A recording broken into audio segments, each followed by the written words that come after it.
Quero saudar os irmãos com a graça e a paz do nosso Senhor e Salvador Jesus Cristo, a quem seja a honra e o louvor para sempre. Amém. Quero convidá-los a abrirem suas Bíblias no Salmo de número 4, será um salmo para a nossa meditação nessa noite. Salmo de número 4. Nós vamos ler a bendita palavra do Senhor, que diz o seguinte, Salmo 4, Salmo de Davi, ao mestre de canto com instrumento de cordas.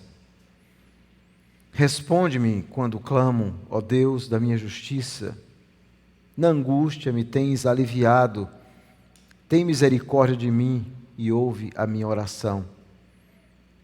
Ó homens, até quando tornareis a minha glória em vexame, amareis a vaidade e buscareis a mentira? Sabei, porém, que o Senhor distingue para si o piedoso. O Senhor me ouve quando eu clamo por ele. Irai-vos e não pequeis. Consultai no travesseiro o coração e sossegai. Oferecei sacrifícios de justiça e confiai no Senhor. Há muitos que dizem, quem nos dará a conhecer o bem? Senhor, levanta sobre nós a luz do teu rosto. Mas a alegria me puseste no coração do que a alegria deles. Quando lhes há fartura e cereal de vinho. Em paz me deito e logo pego no sono, porque, Senhor, só Tu me fazes repousar seguro. Amém, a palavra do Senhor. Vamos orar, meus irmãos, buscando a iluminação do Espírito.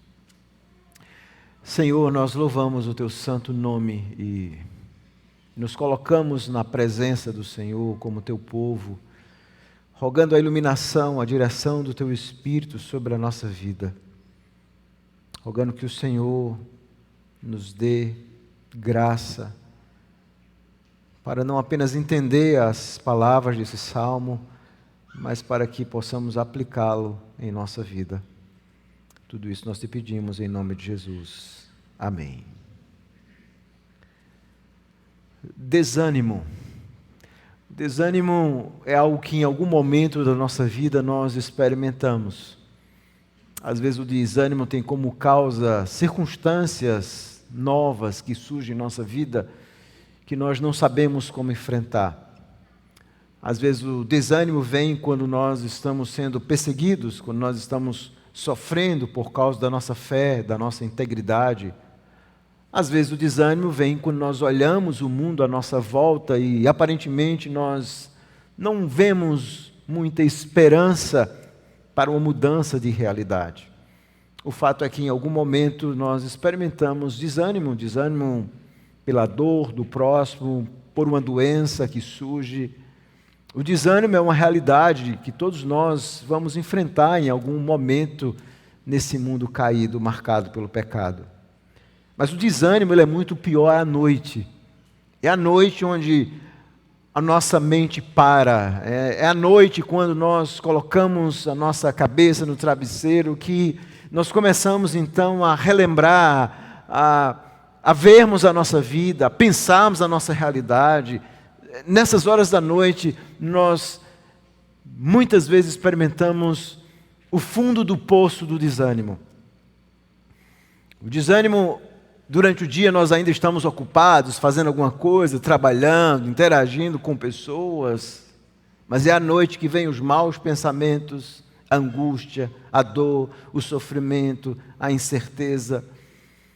E esse é um salmo exatamente que foi escrito por Davi, possivelmente nesse momento. É um salmo para pessoas que podem experimentar confiança em Deus e devem, crentes verdadeiros nessas horas de desânimo. Talvez essa seja a sua realidade hoje, ou talvez você vai experimentar em algum momento da sua vida. E é por isso que a mensagem do Salmo 4 é importante para você. É um salmo que traz encorajamento importante para nós. Agora vamos analisar o salmo. O Salmo 4 está no livro 1. Na verdade, o livro de Salmos são 5 livros, esse é o 1 que vai do 1 ao 41. E é um salmo tipicamente ou marcado profundamente por salmos de Davi. E o Salmo 4 ele está muito bem posicionado, estrategicamente posicionado. Por quê? Porque o Salmo 1 vai mostrar a diferença entre o justo e o ímpio. O justo é bem-aventurado, aquele que teme a Deus, que medita na lei de Deus. E o ímpio é aquele que não medita na lei de Deus. É assim que o Salmo 1 começa. O Salmo 2 apresenta, então, qual é a atitude dos ímpios em relação a Deus. O Salmo 2, versículo 1 diz que os ímpios, eles imaginam, a palavra imaginar é meditar coisas vãs. Então, enquanto o Salmo 1 vai dizer que o justo é aquele que medita na lei de Deus, o Salmo 2 diz que o ímpio é aquele que medita em coisas fúteis. É aquele que se rebela contra Deus, contra o seu ungido. É aquele que quer ser, entre aspas, livre de Deus. E o Salmo então vai mostrar todo o saltério, essa luta, essa bifurcação entre o justo e o ímpio. O Salmo 3 vai mostrar como Davi, um justo, foi profundamente perseguido por Absalão. Aí nós vemos essa luta entre o justo e o injusto que vai percorrer todo o saltério. O Salmo 3 mostra exatamente, é um salmo que foi composto por Davi quando ele fugia de Absalão. Ou seja, essa antítese entre justo e injusto, conforme prometido em Gênesis 3,15, muitas vezes ela é vivenciada dentro do próprio povo de Deus, dentro do povo pactual. E aqui no Salmo 4, nós vemos mais uma vez essa antítese entre o justo e o injusto, onde é um salmo que foi possivelmente composto por Davi em um momento de profunda perseguição. Há uma dúvida entre os estudiosos se esse salmo foi composto naquele momento que ele estava fugindo de Saul, ou se esse salmo está de alguma forma interligado com o Salmo 3, quando ele estava fugindo de Absalão.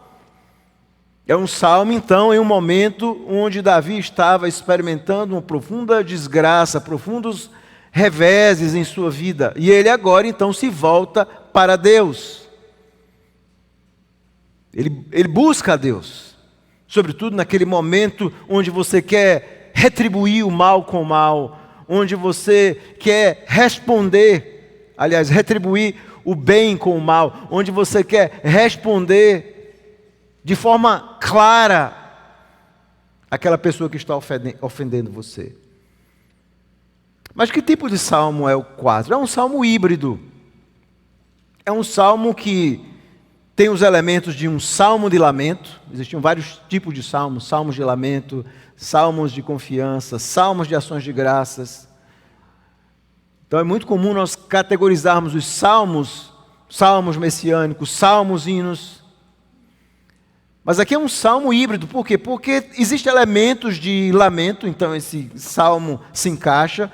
Ele começa exatamente como um salmo de lamento, responde-me quando clamo, mas também há vários motivos característicos do subgênero que nós chamamos do salmo de confiança. É um salmo que começa com um lamento, veja como o salmo começa: responde-me quando clamo a Deus da minha justiça, na angústia me tens aliviado, tem misericórdia de mim e ouve a minha oração. E é um salmo que começa e que termina no versículo 10 com expressão de confiança: em paz me deito, logo pego no sono, porque Senhor, só Tu me fazes repousar seguro. É um salmo que começa de uma forma, com lamento, com angústia, e termina com confiança. E que transformação é essa que ocorre?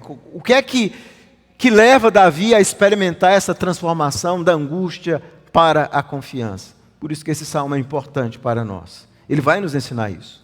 É um salmo também profundamente teocêntrico, como os salmos de Davi.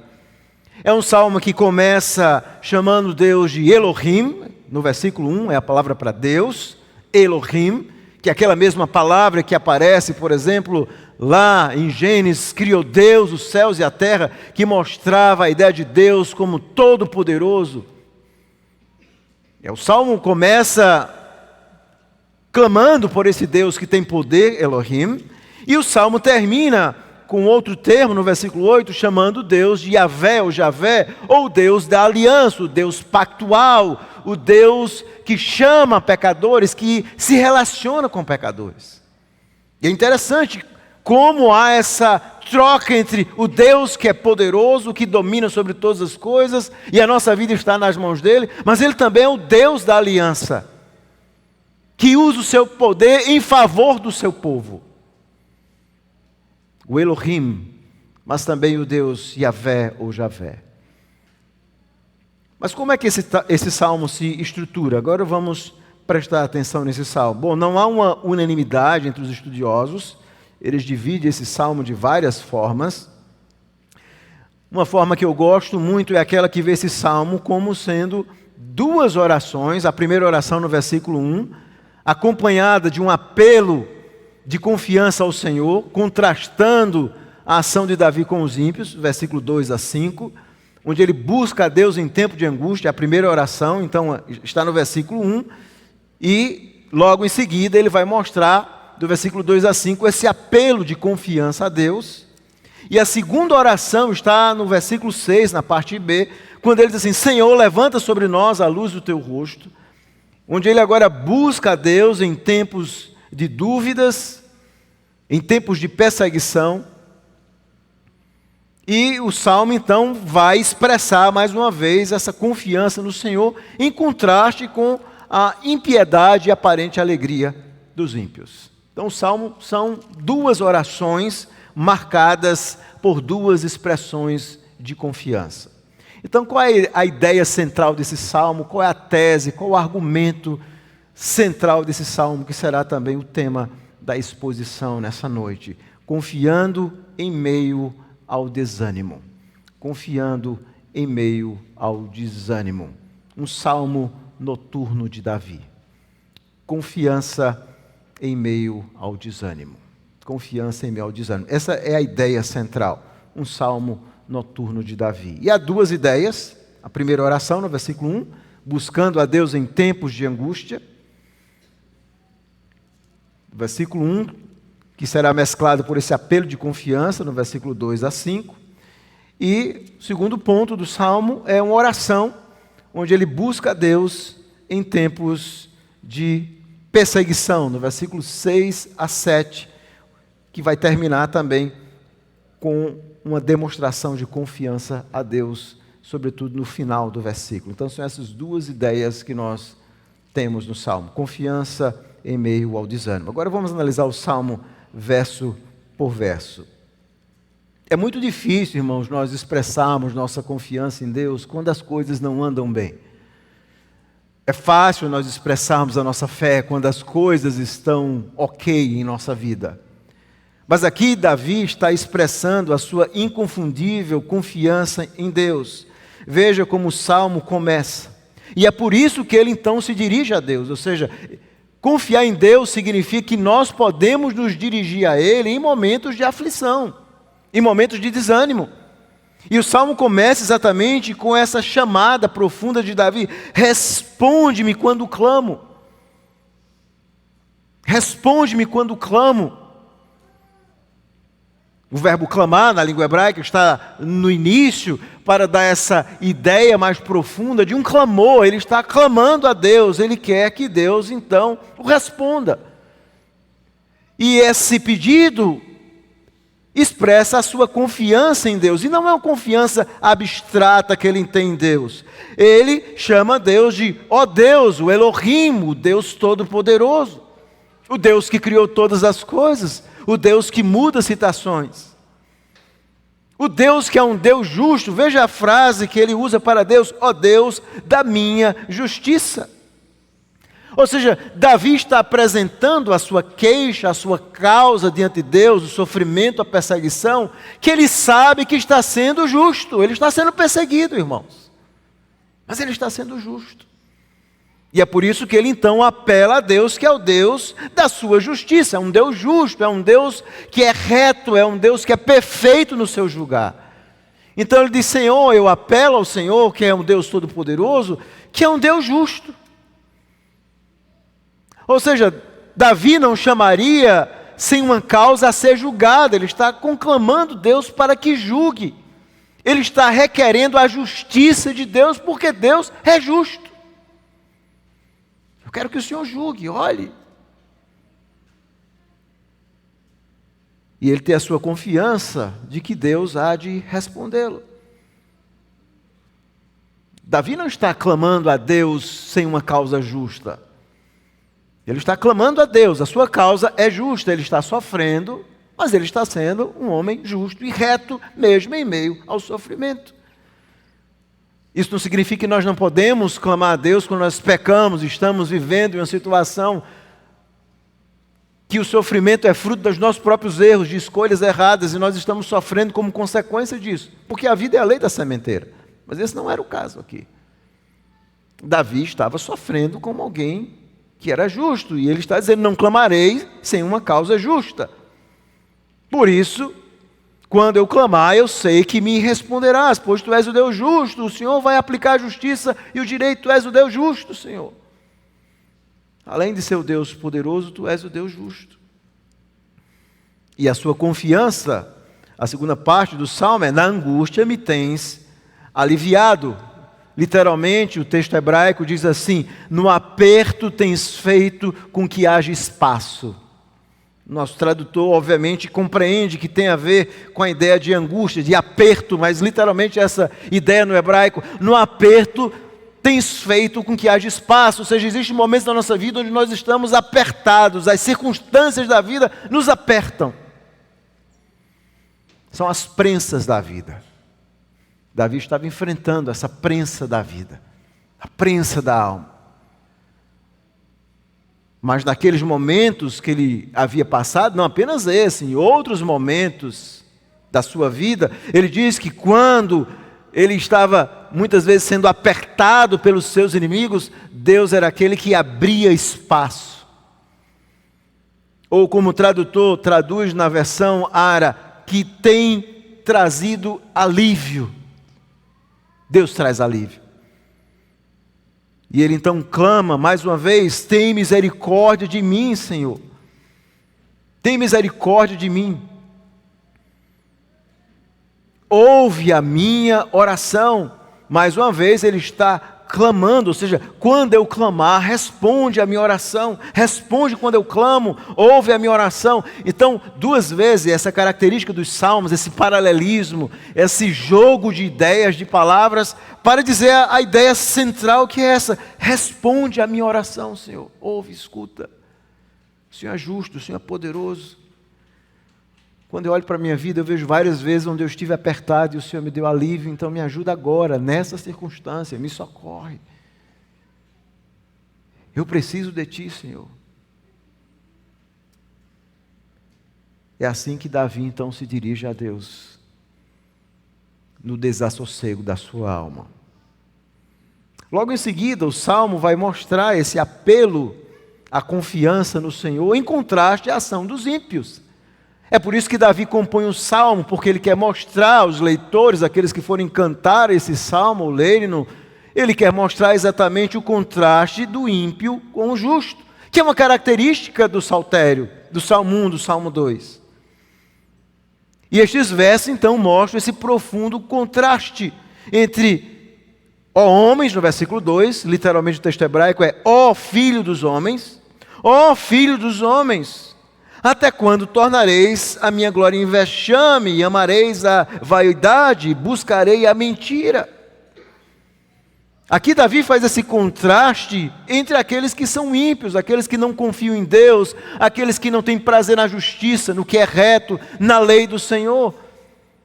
E quem são esses? São todos aqueles, os filhos dos homens, os filhos de Adão, o homem natural, o ímpio, aquele que não conhece a Deus. E eles então, eles querem ridicularizar a vida de Davi. Por quê? Porque eles amam a vaidade, eles buscam a mentira, eles não creem nesse Deus. O rei Davi, ele crê na força de Deus, não nas suas próprias forças. E esses homens então creem o quê? Na sua vaidade, nas coisas fúteis. Davi é um homem justo, verdadeiro, e eles, esses ímpios, buscam a mentira. Aqui nós vemos esse contraste. O piedoso que é fiel e que está sofrendo sendo justo, mostrando o contraste com aqueles que são ímpios, aqueles que se esquecem da lei de Deus, aqueles que não servem a Deus. Ele está dizendo, eu sou fiel.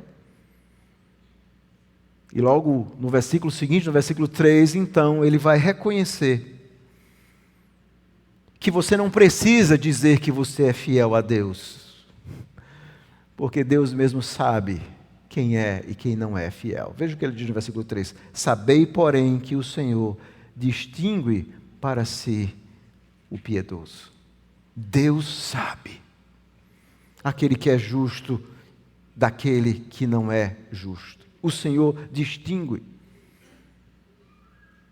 Deus sabe, Deus vê. E ele continua dizendo, o Senhor me ouve quando eu clamo por Ele. Ele então reconhece que como justo, como alguém íntegro que serve a Deus, Deus sempre vai ouvir a oração daquele que é fiel, daquele que é íntegro. Ainda que ele venha a sofrer, ainda que ele venha até mesmo a perder a sua vida, mas em última instância Deus está cuidando, porque Deus distingue, Deus sabe, Deus conhece. E essa ideia já está implícita, ou explícita, aliás, no Salmo 1. Veja o Salmo 1, que diz assim, o versículo 6, pois o Senhor conhece o caminho do justo, mas o caminho dos ímpios perecerá. Deus conhece. Deus sabe aquele que o serve. Deus sabe aquele que é justo. E nós temos que entender esse senso de justiça. Bom, a Bíblia, tanto no Antigo como no Novo Testamento, em várias partes, ensina que ninguém é justo diante de Deus. No sentido soteriológico da salvação, não há nenhum justo. Todos nós somos pecadores e somos salvos pela justiça de Cristo.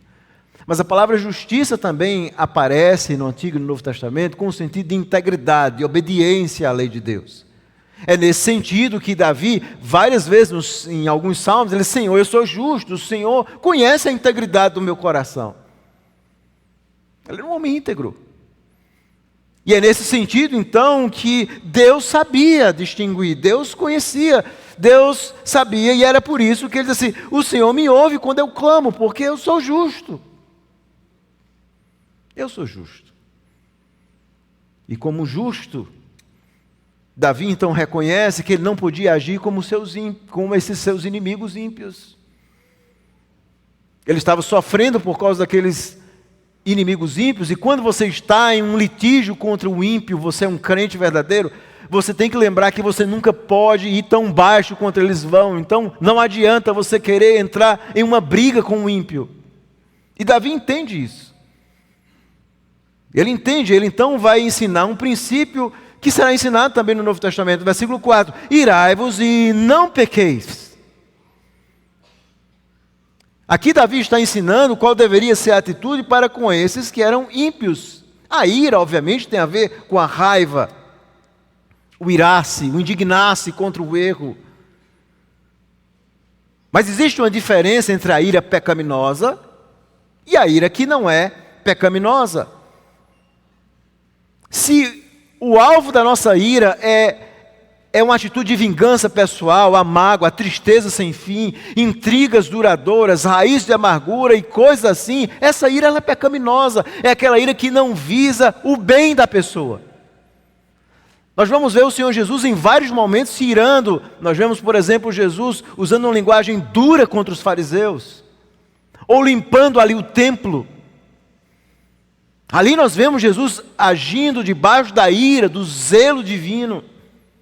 É possível que você tenha uma atitude de indignação contra o ímpio, contra o erro, contra a maldade, e isso torna você um bem-aventurado. Lembra das bem-aventuranças? Bem-aventurado aqueles que têm fome e sede de justiça.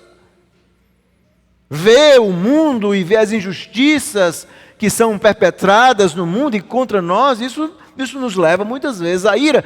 Mas Davi diz assim, ire, mas não peque. Ire, mas não peque. E ele logo em seguida vai dizer algo maravilhoso, quando ele diz assim, consultai no travesseiro o coração e sossegai. E é interessante porque essa ideia de consultar o travesseiro, no travesseiro, obviamente tem a ideia de pensar, em meditar, é você estar pensando naquilo que os ímpios fizeram contra você. É à noite que você pensa mais. É à noite que vem muitas vezes os planos, o seu desejo de retribuir o mal com o mal, a raiva, a amargura, o ódio. E Davi diz, então, quando você consultar no travesseiro o coração, porque é à noite onde isso acontece de forma mais profunda, enquanto aqueles ímpios à noite estão maquinando mal, em como vão acabar com você, planejando coisas terríveis, Davi diz assim, você pensa e você sossegue e não faz nada. E você lembra que você não pode entrar no jogo dos ímpios. E você sossega o seu coração na presença de um Deus que é justo. Consultar no travesseiro o coração é a atitude de quem não está preocupado com a elaboração de planos contra os outros homens, mas sossega na presença de Deus. É alguém que crê que de fato existe um Deus vivo e verdadeiro que governa todas as coisas. E é por isso que Paulo, explicando esse conceito de ira santa, se você abrir sua Bíblia em Efésios 4, 26, Paulo vai expandir um pouco essa ideia daquela ira que não é pecaminosa. Então, às vezes, sim, nós podemos nos indignar, falar de uma forma mais forte, mais firme contra o erro. Mas Paulo, então, vai ensinar em Efésios 4, 26, duas características de uma ira que não é pecaminosa. Ele diz assim, irai-vos e não pequeis. A primeira coisa que ele diz, não se põe o sol sobre a vossa ira. Ele está ensinando exatamente o que Davi está dizendo. Ou seja, lá à noite, o que é o sol se pôr sobre a ira? É que essa ira fica lá no seu coração, a mágoa, a raiva, o ódio. E essa ira então fica consumindo você à noite. Dia após dia, você então tem ira, raiva de alguém. Então ele diz assim, a ira que não é pecaminosa é aquela que não se perpetua em nossa vida. Mas outra coisa que Paulo diz no versículo 27 é, nem deis lugar ao diabo, ou seja, a ira pecaminosa é aquela que Satanás usa para plantar a desavença, o ódio, a raiva, a indignação. E Davi está mostrando a diferença dele como um justo daqueles que eram ímpios. Daqueles que se dizem que servem a Deus, e ele diz assim, olha, não entrem no jogo de retribuir o mal com o mal. Consulte, pense lá, mas sossegue. Entregue a Deus. Perdoe. O que nós ouvimos hoje pela manhã, o que Paulo nos ensina lá em Colossenses. Vista-se dessas vestes ou virtude de Cristo, amor, a bondade, a justiça, a compaixão, a misericórdia. E ele continua logo em seguida, dizendo, ofereceis sacrifício de justiça e confiai no Senhor. É exatamente isso. E aqui Davi faz um contraste interessante entre esse sacrifício de justiça. Todo o culto do Antigo Testamento era formado por sacrifícios. E muitos daqueles inimigos dele, possivelmente aqui, que eram judeus, iam para o templo e prestavam sacrifícios. E Davi está condenando aquele sacrifício sem vida, aquele culto formal, mas que não há verdadeiramente vida. Então ele diz assim, ofereceis sacrifícios, mas de justiça. Não é que era errado o sacrifício de animais, mas o que Deus sempre está dizendo, e Davi está repetindo nos Salmos, é eu quero um coração contrito. Então agora eu preciso oferecer sacrifício de justiça, eu preciso agora, em meio à perseguição, em meio à impiedade, primeiro, irar e não pecar, descansar o meu coração à noite, viver realmente como agrada a Deus, sendo justo e reto e confiando no Senhor. Confiai no Senhor. Observe que não é apenas um salmo pessoal, vocês percebem isso?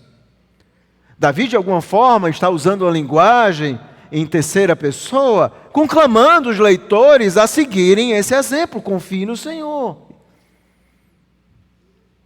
Confie no Senhor. Ofereça um sacrifício de justiça. Isso nos faz lembrar aquele texto de 1 Samuel 15, 22 e 23, quando Samuel diz assim: tem porventura o Senhor tanto prazer em holocaustos, sacrifícios, quanto em que se obedeça a sua palavra? É isso que obedecer é melhor do que a gordura de carneiro. Porque a rebelião é como o pecado de feitiçaria, e a obstinação é como a idolatria e culto no lar. Esse foi o problema de Saul, por isso que ele foi rejeitado. Ele era um homem que tinha prazer em sacrifícios, mas não em sacrifícios de justiça, e não viver uma vida de obediência a Deus. Ele não obedeceu a Deus. E com certeza Samuel havia ensinado isso a Davi. O sacrifício é muito importante, o culto é muito importante, a forma é muito importante, Davi. E nós sabemos disso porque Deus, inclusive, lembra quando Davi tenta levar a arca daquela forma desajeitada, e de repente aqueles homens tocam ali na arca da aliança e são fulminados na presença de Deus. Deus ensinou, a forma do culto é importante, mas além da forma existe a essência. A lei tem a ver com essa obediência de coração, e Deus está ensinando a ele. Deus é aquele que olha a justiça e que nos chama a confiar no Senhor quando nós estamos sendo perseguidos. E agora nós temos o segundo movimento no Salmo, a segunda oração, que começa no versículo 6. E antes de orar, Davi faz um contraste entre, mais uma vez, o ímpio. Qual é o pensamento do ímpio e qual é a atitude do justo? O que é que o ímpio diz? Versículo 6. Há muitos que dizem: quem nos dará a conhecer o bem? Ou seja, o ímpio ele não tem nenhum prazer, ele não tem nenhum conjunto ético, moral, ele não tem nenhum valor do que agrada, nem daquilo que desagrada a Deus, ele segue o seu coração. O ímpio diz exatamente isso. Não existe certo e errado. O ímpio é essencialmente relativista. O ímpio é exatamente o retrato da nossa sociedade, irmãos, hoje, pós-moderna, onde não existe mais absolutos nenhum. O ímpio é isso aqui. Quem aqui vai me dizer o que é certo e errado? Davi, mais uma vez, está fazendo esse contraste entre esse ímpio que persegue a ele, e agora ele começa a sua oração. E essa oração é maravilhosa, porque ele havia usado o termo Senhor. O Senhor, o Deus da aliança, distingue para si o piedoso. O Senhor é aquele que ele diz assim: confie no Senhor. E agora, mais uma vez, ele começa a segunda oração: Senhor, levanta sobre nós a luz do teu rosto. O que é que significa essa expressão, levantar a luz do rosto? Obviamente é uma expressão idiomática, que no hebraico tinha muito a ver com a ideia de você ter uma face feliz, onde você sorri, ou uma face endurecida que mostra o seu desprazer. É o que todo pai faz muito bem isso com seus filhos, não é? Quando seu filho faz alguma coisa correta, então você sorri, você fica feliz, e quando seu filho faz uma coisa errada, você olha com aquela cara de desprazer. Mas esse termo era usado no Antigo Testamento, sobretudo, para expressar a graça de Deus. É o sorriso de Deus, é a sua graça. E é por isso que ele está dizendo: Senhor, levanta sobre nós a luz do teu rosto.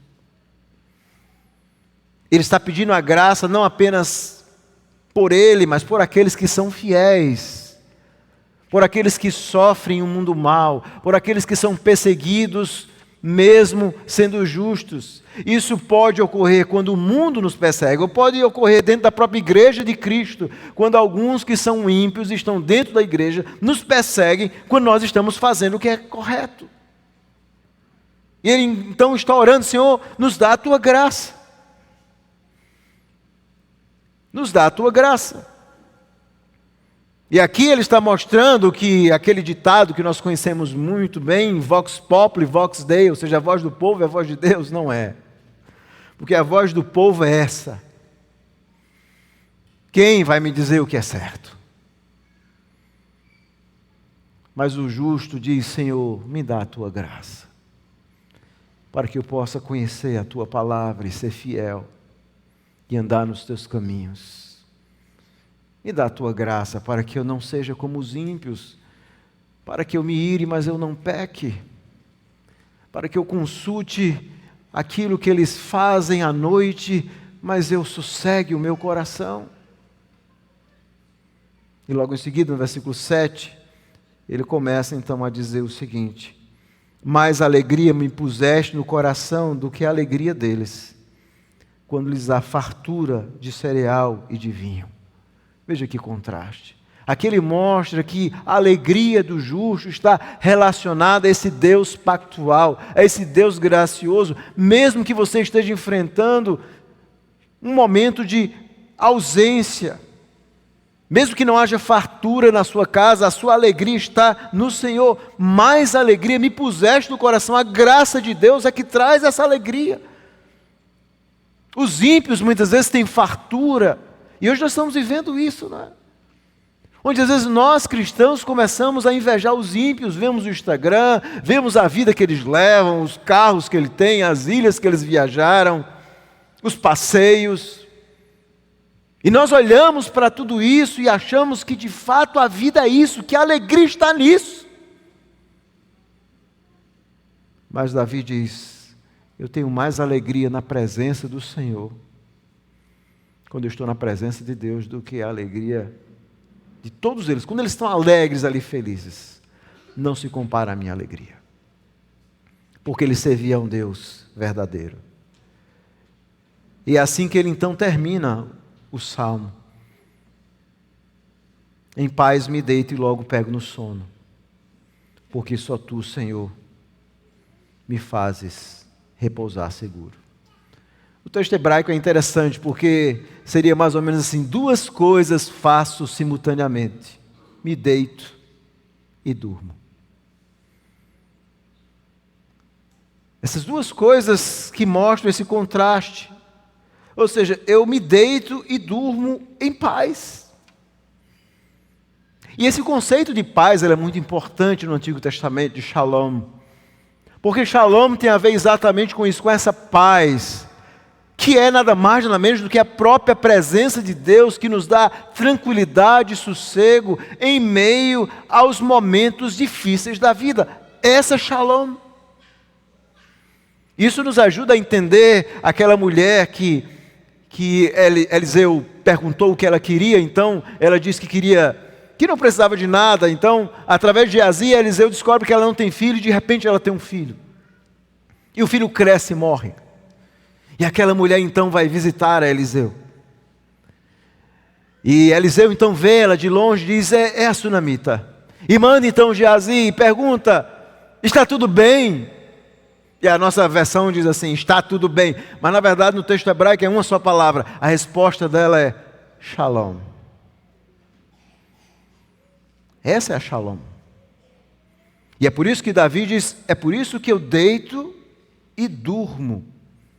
É por isso que o meu coração sossega. Por quê? Porque eu sei que a minha vida está nas mãos de Deus. Não há insônia, não há estresse, não há depressão. Há sono, tranquilidade, equilíbrio. Ele diz assim: eu deito e durmo. Eu deito e durmo. Uma tradução literal desse texto seria: porque tu, Senhor, somente em confiança me fazes repousar a mim. Só tu, Senhor. Veja aí, só tu, Senhor. Só tu, Senhor. O Deus da aliança. Só tu, somente em confiança me fazes repousar a mim. Então eu durmo confiando nesse Deus. Eu repouso seguro, mas em confiança. E é por isso que esse salmo é importante na nossa vida. Davi expressa a sua fé prática. Veja, Uma coisa é você ter um credo teológico. Isso é muito importante. Ter a doutrina correta. Mas outra coisa é a prática. Aquilo que eu preguei na semana passada é quando a nossa fé colide com os fatos reais e concretos da vida. E nós estamos vivendo exatamente em momentos, ou nós sempre vivemos em algum momento onde isso vai acontecer.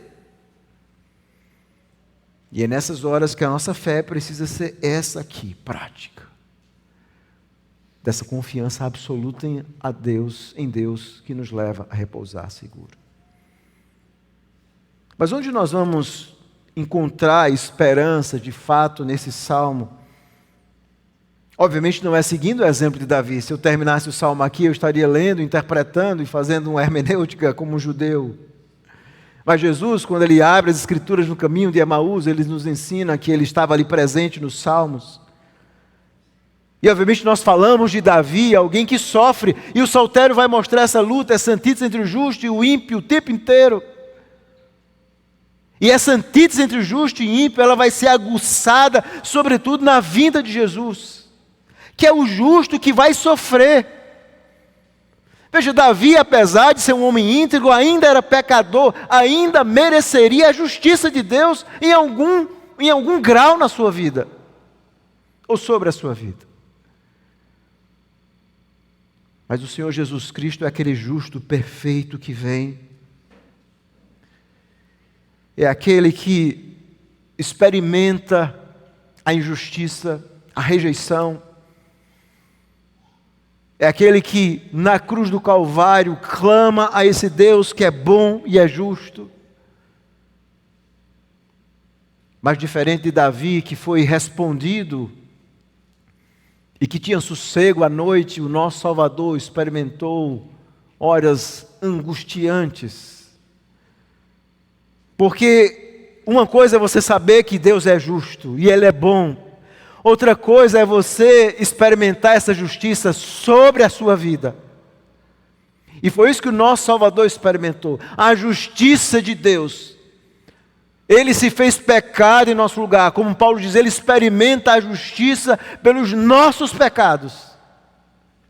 E ele clama a Deus, Deus meu, mas ele não é respondido. Por quê? Porque ele precisava ser abandonado na cruz para nos comprar, para nos fazer seu povo. Para que eu e você que somos gentios pudéssemos entrar nessa aliança da graça.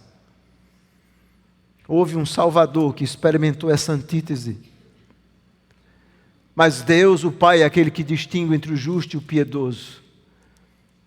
E como Davi diz, Deus não permitiu que o seu santo experimentasse a corrupção, mas o ressuscitou ao terceiro dia. E ele está vivo. E ele foi o exemplo de alguém que viveu exatamente isso, que ensinou ao seu povo o amor, a ira santa, o irar-se e não pecar, a paz. Foi ele que nos ensina em momentos difíceis a dizer aquilo que ele disse lá no Getsêmani: não seja feita a minha vontade, mas sim a tua vontade, ó Pai. É por causa dele que nós experimentamos a graça de Deus. É nele, em Cristo, que nós temos a alegria. É nele que nós experimentamos a paz. Ele diz: eu deixo a minha paz vos dou. Não se turbe o vosso coração. É em Cristo que nós trilhamos esse caminho da aflição para o encorajamento, para a esperança. E sim, muitas vezes nós vamos enfrentar circunstâncias difíceis em nossa vida, onde nós vamos clamar a Ele. Mas Davi, lembra?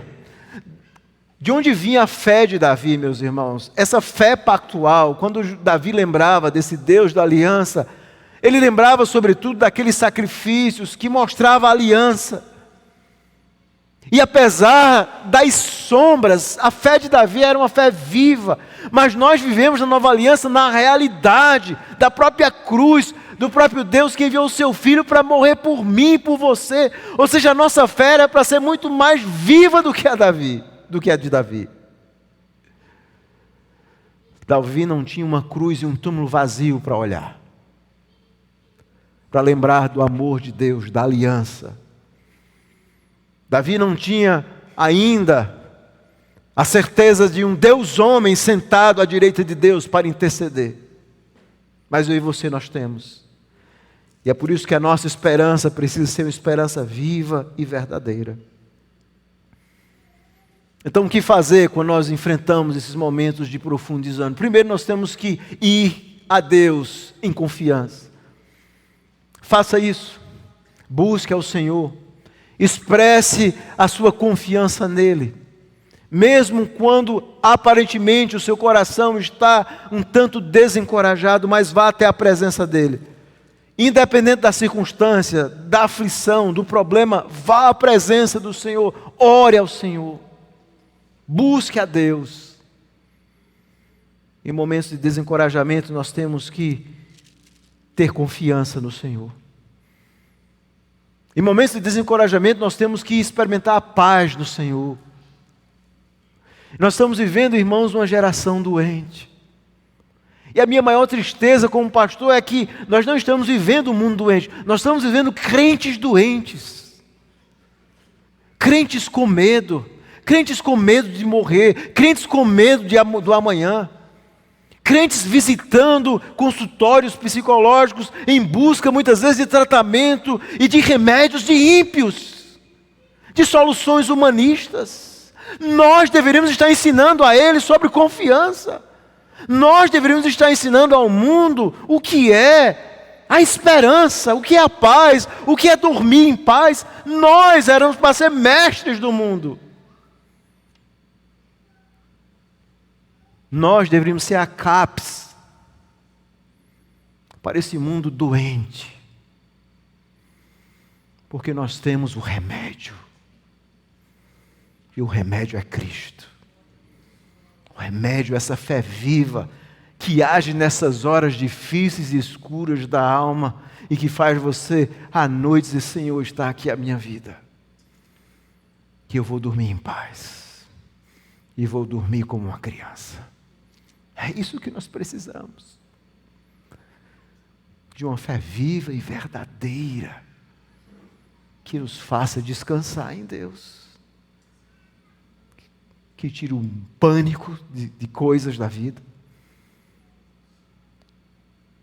E esses temores são nada mais, nada menos, eu sempre digo aqui nos aconselhamentos, são criações virtuais e reais da realidade.